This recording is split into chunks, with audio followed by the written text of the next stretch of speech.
Good morning. We're here at the Catholic University of America where our campus housed this summer. And I'm in the van early in the morning. All the kids are up, or at least they're supposed to be up.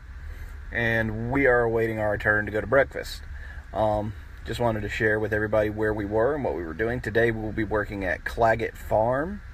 We will be picking vegetables that will go to the homeless and to the inner city needs of people who don't have food.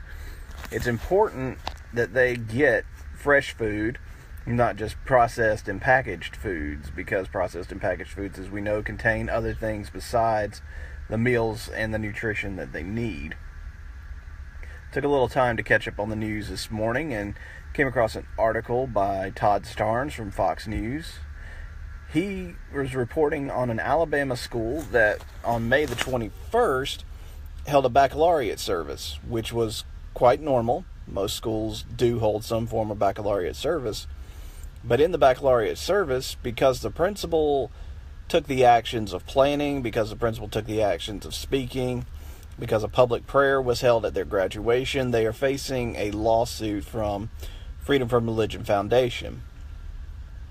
This is what happens when we put people who don't agree with our biblical views and who don't have a biblical worldview in public office. Organizations like this get the clout and the recognition and the political power to do what they are doing. So no word yet on if that particular school district is going to fight this lawsuit or not. And they haven't even filed a lawsuit. Freedom from Religion Foundation is a bunch of cowards.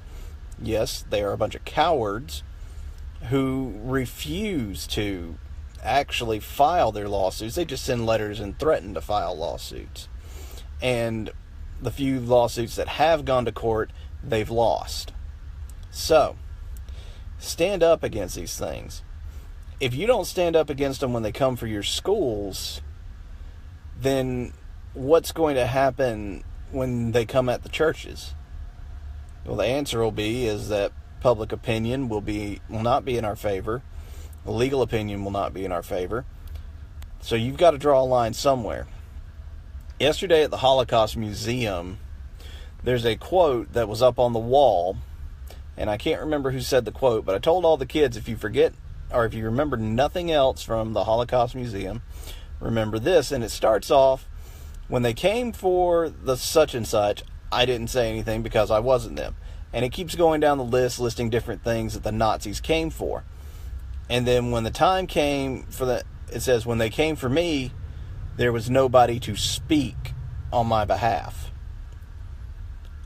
Nobody to stand up. We have to take our stands now. One of the things we're doing in Washington is taking our stand on biblical values, on the moral values, on speaking the truth of Christ into people's lives.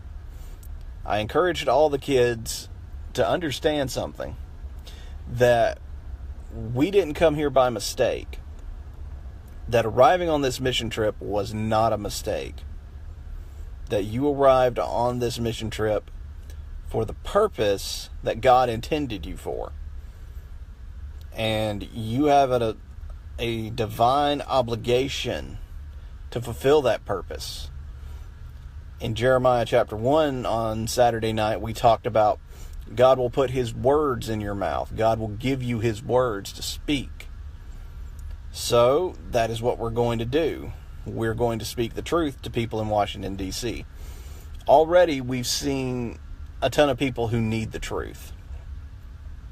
I think it frankly took the kids back a little bit, the sheer amount of homosexuality that we have encountered so far. A ton of people parading around in their gay pride flags. One or two people who are cross-dressing and trying to present themselves as a gender other than what God intended. And even to the point of someone trying to hand out the rainbow flag to our kids outside the Holocaust Museum.